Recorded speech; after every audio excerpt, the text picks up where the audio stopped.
नमस्कार, मी प्राची साळुंखे बुलेटिन मध्ये आपलं स्वागत करते आणि या बुलेटिन मध्ये आपण पाहणार आहोत देश विदेशातील महत्त्वाच्या बातम्यांचा आढावा। अमेरिकेचे माजी अध्यक्ष डोनाल्ड ट्रम्प यांची महाभियोगातून सुटका झाली आहे, तर सिनेटमध्ये पुरेशी मतं न पडल्यानं डेमोक्रेटिक पक्ष त्यांना दोषी सिद्ध करू शकलेला नाहीये। ट्रम्प यांच्या रिपब्लिकन पक्षाच्या बहुतांश खासदारांनी ट्रम्प यांच्या बाजूने मतदान केलंय। यात अपवाद होता तो 7 खासदारांचा, ज्यांनी आपल्या पक्षातील ट्रम्प यांच्या विरोधात जाऊन त्यांना दोषी घोषित केलेलं आहे आणि त्यांच्या बाजूने मतदान केलेलं आहे। जानेवारीच्या पहिल्या आठवड्यात कॅपिटल हिल मध्ये अभूतपूर्व हिंसा झाली होती। अमेरिकेचे खासदार पोलीस धरले जातात की काय अशी परिस्थिती तेव्हा निर्माण झाल्याचं आपण पाहिलं होतं आणि त्यानंतर ट्रम्प यांचा कार्यकाळ संपला आणि बायडन सत्तेवर आलेत। सत्तांतर झालं तरी ट्रम्प यांच्यावर खटला चालवायचा आहे अशी भूमिका डेमोक्रेटिक पक्षाने घेतली।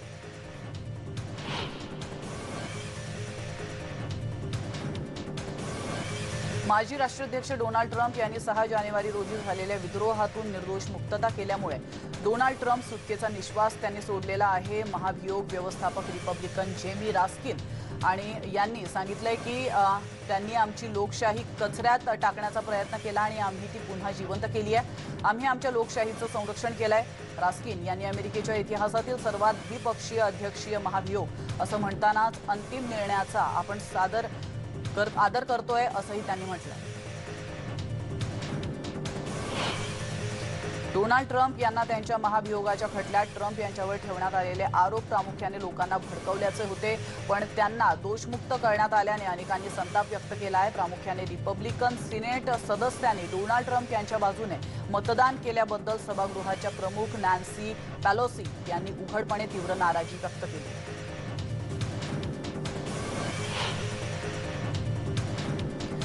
सर्व अमेरिकन विशेषतः देशातील नेत्यांचे सत्याचे रक्षण करणे आणि खोटेपणाला पराभूत करण्याचे कर्तव्य आणि जबाबदारी आहे असं सांगून राष्ट्राध्यक्ष जो बायडन यांनी डोनाल्ड ट्रम्प यांच्या निर्दोष सुटण्याला प्रत्युत्तर दिलंय। बायडन म्हणाले की हिंसाचार आणि अतिरेकीपणाला अमेरिकेत स्थान नाहीये। अमेरिकेच्या कॅपिटलवर झालेल्या हल्ल्यात ट्रम्प यांना भडकवण्यासाठी दोषी ठरवण्यासाठी आवश्यक असलेली 2/3 मते मिळवण्यात सिनेटला अपयश आलेलं आहे। त्यामुळे डोनाल्ड ट्रम्प यांच्यावरचा महाभियोगाचा प्रस्ताव फेटाळण्यात आला।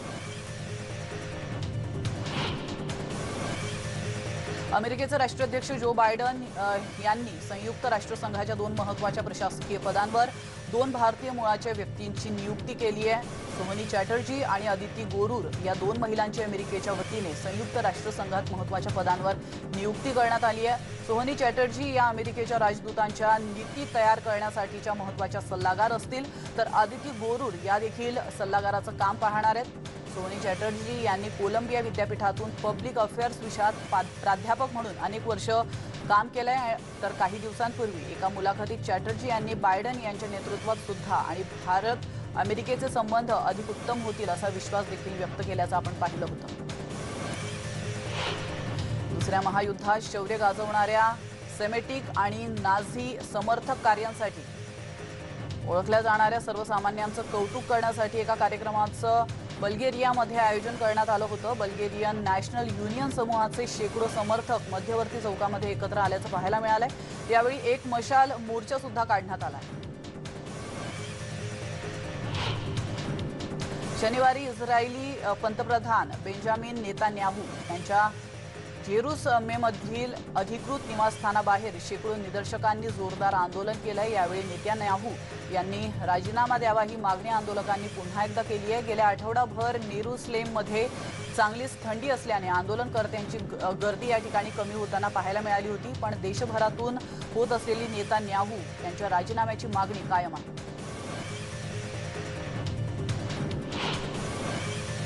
लागोसमधील टोल गेटवर गेल्या वर्षी 12 कार्यकर्त्यांच्या हत्येचा निषेध नोंदवल्याच्या निषेधानंतर नायजेरियन पोलिसांनी शनिवारी बऱ्याच लोकांना अटक केली आहे। टोल प्लाझा पुन्हा सुरू करण्याच्या न्यायालयीन समितीच्या निर्णयामुळे लोकांमध्ये रोष वाढला।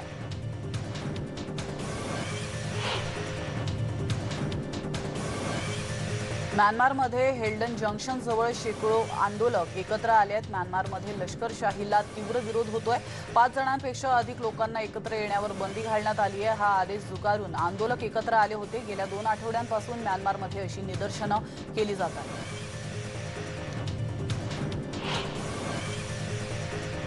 जपानला शनिवारी भूकंपाचा तीव्र धक्का बसलाय। फुकुशिमा, मियागी आणि इतर काही भागांमध्ये धक्के जाणवलेत, पण सुनामीचा धोका नसल्याची माहिती अधिकाऱ्यांनी दिली आहे। या भूकंपाची तीव्रता ही 7.3 रिश्टर स्केल मोजली गेली आहे। भूकंपामुळे तब्बल 8,60,000 घरांचा वीज पुरवठा खंडित झाला।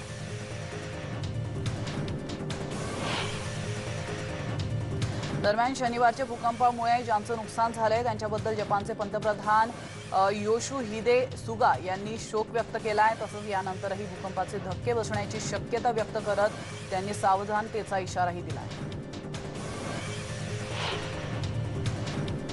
जपानचे मुख्य सचिव काटस नोबुकाटो यांनी भूकंपामुळे झालेल्या नुकसानीची माहिती दिली आहे। पूर्वोत्तर भारताला भूकंपाचा मोठा धक्का बसला, त्यामुळे हजारो घरांमधला वीज पुरवठा देखील खंडित झाला होता। सायप्रसची राजधानी निकोसियामध्ये पोलिसांनी आंदोलकांवर निशाणा साधलाय। सरकारच्या भ्रष्टाचाराविरोधात या ठिकाणी स्थानिकांचं आंदोलन सुरू होतं। यावेळी पोलिसांनी पाण्याचा मारा आणि स्टन ग्रेनेडचा आंदोलकांवर हल्ला केलाय। यावेळी पोलिसांनी 10 आंदोलकांना ताब्यामध्ये घेतलंय, तर इतर 6 जणांवर 300 युरोचं फाईन पोलिसांनी लगावलं। अमेरिकेतील कनेक्टिकलमधील लागलेल्या भीषण आगीमुळे वॉल गँग कॅम्पमध्ये मोठं नुकसान झालंय। गंभीर आजारी असलेल्या मुलांसाठी असलेल्या पॉल न्यूमॅन हॉलचं मोठं नुकसान झाल्याचं कळतंय। त्याचा एक भाग नष्ट झालेला आहे। दरम्यान या ठिकाणी आग लागल्याच्या वेळी कुणी काम करत होतं का याबाबत अधिकृत माहिती मिळू शकलेली नाही। अमेरिकेतील पेनसिल्व्हियामध्ये एक मोठा पूल शनिवारी उद्ध्वस्त करण्यात आलाय। हा पूल काही काळात पुन्हा नव्याने उभारण्यात येणार आहे। पुनर्बांधणी करण्यासाठी हा पूल उद्ध्वस्त करण्यात आलाय। यासाठी 96 स्फोटकांचा वापर करण्यात आलाय। संबंधित पूल 80 वर्षांपूर्वी बांधण्यात आला होता। दरम्यान आता या नव्या पुलाचं बांधकाम या वर्षीच्या शेवटपर्यंत पूर्ण होणार असल्याचं सांगितलं जातं।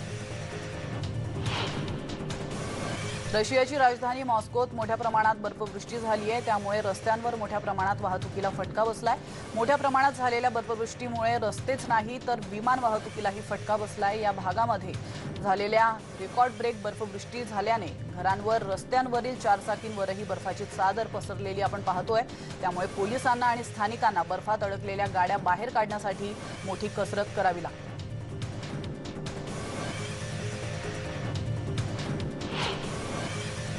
शनिवारी इटलीमध्ये झालेल्या अपघातात दोघांचा मृत्यू झालाय, तर अनेक जण जखमी झालेत। बर्फवृष्टी झालेल्या रस्त्यावरून ही वाहनं जात होती, त्यामुळे तब्बल 25 गाड्यांचा अपघात झाल्याची प्राथमिक माहिती आहे। जखमींपैकी तिघांची प्रकृती गंभीर आहे, तर काही वाहन चालकांना गाड्यांमधून बाहेर पडता येत नव्हतं। अग्निशमन दलाच्या जवानांनी त्यांना बाहेर काढलं। बेरूतमधील लष्करी कोर्टाबाहेर आंदोलन करणाऱ्या आक्रमक आंदोलकांवर लेबनीजच्या सुरक्षा दलाने अश्रुधुराच्या नळकांड्या डागल्यात। लेबननमध्ये गेल्या महिन्यात झालेल्या दंगलीनंतर पोलिसांनी हिंसा करणाऱ्या अनेक आंदोलकांना अटक केली होती। या आंदोलनकर्त्या कार्यकर्त्यांची सुटका व्हावी या मागणीसाठी शुक्रवारी बेरूतमध्ये शेकडो आंदोलक रस्त्यावर उतरले होते। शुक्रवारी सुद्धा बेरूतमध्ये अनेक लेबनानी निदर्शनं देखील करण्यात आलेली आहेत आणि निदर्शक पोलिसांशी भांडण होईपर्यंत शांततेत असल्याचं पाहायला मिळालंय। मात्र लॉकडाऊन उघडल्यामुळे वाढत्या बेरोजगारीबद्दलचा राग अधिकच वाढलेला पाहायला मिळालाय। गेल्या महिन्याच्या शेवटी दंगलखोरांनी त्रिपोलीतील अनेक सरकारी इमारतींना आग लावली आहे। तर लेबनन असंख्य संकटांमधून जातोय। एका वर्षापेक्षा कमी कालावधीत लेबननमध्ये आर्थिक मंदी, सामूहिक निषेध, आर्थिक कोंडी, विषाणूचा उद्रेक आणि देशाचा मुख्य बंदर पूर्णपणे हादरून टाकणारा स्फोट झालाय। या सगळ्यांमुळे सध्या देशात मोठ्या अस्थिरतेचं वातावरण आहे। जगातील सर्वात उंच इमारत दुबईच्या बुर्ज खलिफा टॉवरवरील लाईट शोच्या माध्यमातून चीनच्या नव्या वर्षाच्या स्वागताच्या निमित्ताने खास कार्यक्रम आयोजित करण्यात आला होता। चीनच्या बरोबरच यूएई आणि मलेशियामध्ये सुद्धा चीनच्या नव्या चंद्रवर्षाच्या निमित्ताने खास कार्यक्रम आयोजित केले जातात। यावेळी बुर्ज खलिफा टॉवरवरती 8K अल्ट्रा हाय डेफिनेशन आणि 3D तंत्रज्ञानाचा वापर करून खास लेझर शो आयोजित करण्यात आला होता। या शोबद्दल आधी कोणतीही घोषणा करण्यात आली नव्हती, यामुळे हा लेझर शो ही पर्यटकांसह स्थानिकांसाठी एक पर्वणीच ठरली आहे आणि या महोत्सवाच्या निमित्ताने विविध प्रकारच्या कार्यक्रमांचं आयोजन देखील करण्यात आलं। व्हेनेझुएलामध्ये रशियाची निर्मिती असलेल्या स्पुटनिक व्ही लसीचा पहिला साठा दाखल झालाय। तर माईकशा आंतरराष्ट्रीय विमानतळावर 1 लाख डोसेस पोहोचलेले आहेत। ही लस आमचं खासगी आणि सार्वजनिक आयुष्यात बदलवणारी ठरणार आहे आणि अशी प्रतिक्रिया यावेळी उपाध्यक्ष डेन्सी रॉड्रिग्स यांनी दिलेली। कोरोना व्हायरसला रोखण्यासाठी न्यूझीलंडमध्ये प्रयत्न सुरू आहेत, मात्र इथं नव्या संकटाचा धोका वर्तवला जातोय। एकाच कुटुंबातील तिघांना कोरोनाची लागण झाली आहे। न्यूझीलंडमधील मंत्री ख्रिस हिपकिन्स यांचे आई वडील आणि मुलीला कोरोनाची लागण झाली आहे, मात्र त्यांचा स्रोत अद्याप कळू शकलेला नाही। ब्रिटनचे पंतप्रधान बोरिस जॉन्सन यांनी नव्या योजनेचं अनावरण केलंय। इंग्लंडमधील लॉकडाऊन कमी करण्याच्या दृष्टीनं प्रयत्न सुरू असून लवकरच त्यात यश येईल असा विश्वास त्यांनी यावेळी बोलताना व्यक्त केलेला आहे। 22 फेब्रुवारीला शाळा सुरू करण्याची तयारी सुरू असल्याचं देखील ते म्हणाले। पोलंड कोरोनाच्या पार्श्वभूमीवर लावण्यात आलेले निर्बंध कमी करण्यात आले आहेत। पोलिंगमधील लोक स्विमिंग पूल, रिसॉर्ट आणि चित्रपटगृह सुरू करण्यात आलेले आहेत, तर 1.5 वर्षानंतर या सुविधा इथं सुरू झाल्या।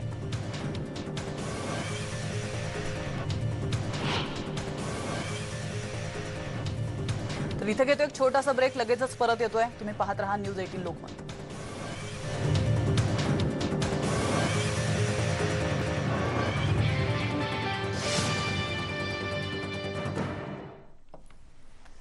ब्रेकनंतर पुन्हा एकदा आपलं स्वागत आहे आणि पुन्हा घेणार आहोत बातम्यांचा वेगवान आढावा। बातमी आहे ब्राझीलमधून। ब्राझीलच्या रिओ दी जानेरो भागामध्ये पेट कार्निवल साजरा करण्यात आलाय। यावेळी पाळीव प्राण्यांच्या परेडचंही आयोजन करण्यात आलंय। आपण या दृश्यांच्या माध्यमातून पाहू शकतो। दरम्यान प्राण्यांच्या मालकांनी सुद्धा रंगीबेरंगी आणि फॅन्सी पोशाख परिधान केल्याचं पाहायला मिळालंय। मोठ्या उत्साहात यावेळी पाळीव प्राण्यांनी आणि त्यांच्या मालकांनी या कार्निवलचा आनंद लुटला।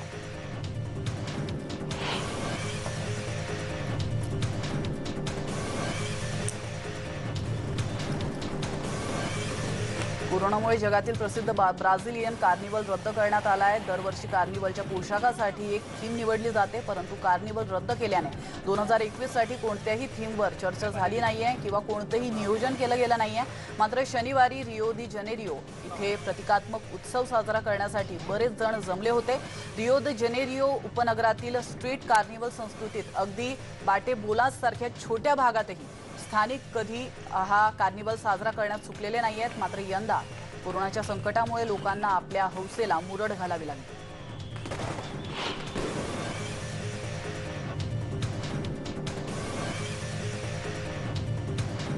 शुक्रवारपासून चीनमध्ये नव्या वर्षाला सुरुवात झाली आहे। नवीन वर्षासाठी चीनी लोक सध्या विविध पारंपरिक पदार्थ आणि स्नॅक्स बनवण्यात व्यस्त आहेत। वायव्य चीनच्या शांगसी प्रांताच्या हॅनचेंग शहरात इथे अजूनही प्रत्येकाच्या घरी 3000 वर्ष जुना पारंपरिक हुमामो नावाचा पदार्थ बनवला जातोय। तर फुलं, प्राणी म्हणजेच चक्क बैलाच्या आकाराचे ही बन घरोघरी बनवले जात आहेत। ते खास करून लहान मुलांसाठी बनवले जात आहेत, तर जेणेकरून बैलांसारखे मजबूत शरीर, निरोगी आणि नवीन वर्षात बराच अभ्यास करण्यासाठी बैलासारखं कणखर असलं पाहिजे असं गावकरी सांगतात। प्रसिद्ध गीतकार अलेक्झांड्रा गुझमनने लाडो ऑस्क्युरो म्हणजेच डार्क साइड या चित्रपटासाठी एक गाणं लिहिलंय। त्याबद्दल प्रामाणिकपणे बोलताना या गाण्यात काही चुका केल्याचं देखील तिने मान्य केलंय। चंद्राप्रमाणे आपल्या सर्वांनाच एक काळी बाजू आहे असं नुकतंच मेक्सिकन गायकाने व्हिडिओ कॉल मुलाखतीमध्ये सांगितलंय। या गाण्याच्या व्हिडिओमध्ये गुझमन पांढऱ्या रंगाच्या लेस आणि मोत्याच्या जम्पसूट घातलेला दिसतोय, तर हा पोशाख मेक्सिकन डिझायनर विक्टर आणि जेसी यांनी तयार केला। काश्मीरबाबत पाकिस्तान आणि तुर्की यांच्यातील मैत्रीबाबत ग्रीस मीडियाने भारताला सूचित केलंय। ग्रीक माध्यमांनी दावा केलाय की तुर्कीचे अध्यक्ष एर्दोगन पाकिस्तानला पाठिंबा देण्यासाठी काश्मीरमध्ये हिंसाचार पसरवण्यासाठी आपले भाडोत्री सैनिक पाठवू शकतात। यासाठी एर्दोगनच्या लष्करी सल्लागाराने काश्मीरबाबत अमेरिकेत कार्यरत असलेल्या दहशतवादी संघटनेच्या प्रमुखांचा पाठिंबा घेतला।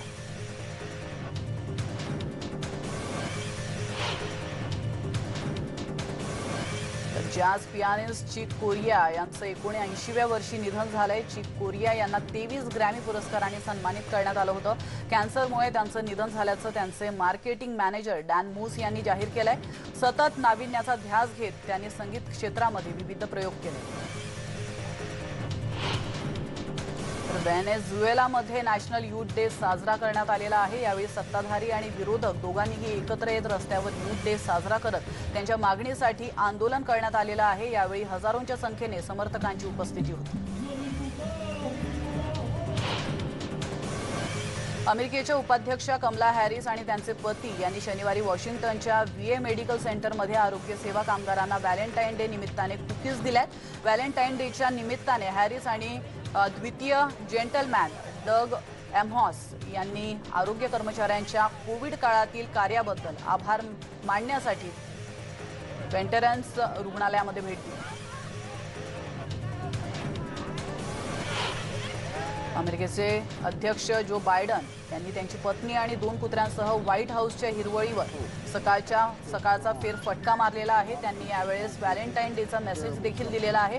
कोरोना संसर्गामुळे प्रभावित झालेल्या संपूर्ण जगासाठी हा एक आशेचा किरण आहे।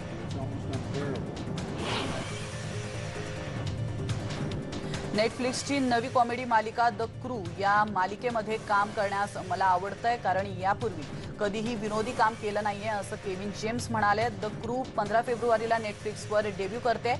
या विनोदी सिरीजमध्ये रियान ब्लॅनी आणि ऑस्टिन डिनल यांच्यासह आणखी काही कलाकारांनी विनोदी भूमिका साकारली। व्हॅलेंटाईन डेला अमेरिकेच्या ब्रुकफील्ड प्राणी संग्रहालयात प्राण्यांची काळजी घेणाऱ्या कर्मचाऱ्यांकडून प्राण्यांना खास ट्रीट दिली गेली आहे। वेस्टर्न लो लँड गोरिला ग्रुपने खास बिस्किट आणि हार्ट शेप जेलीचं गिफ्ट प्राण्यांसाठी आणलं होतं। काही प्राणी त्यांना मिळालेल्या बिस्किटांमुळे आनंदित पाहायला मिळाले, तर सील त्यांच्या फ्रोझन जिलेटिनमुळे आनंदित दिसत होते।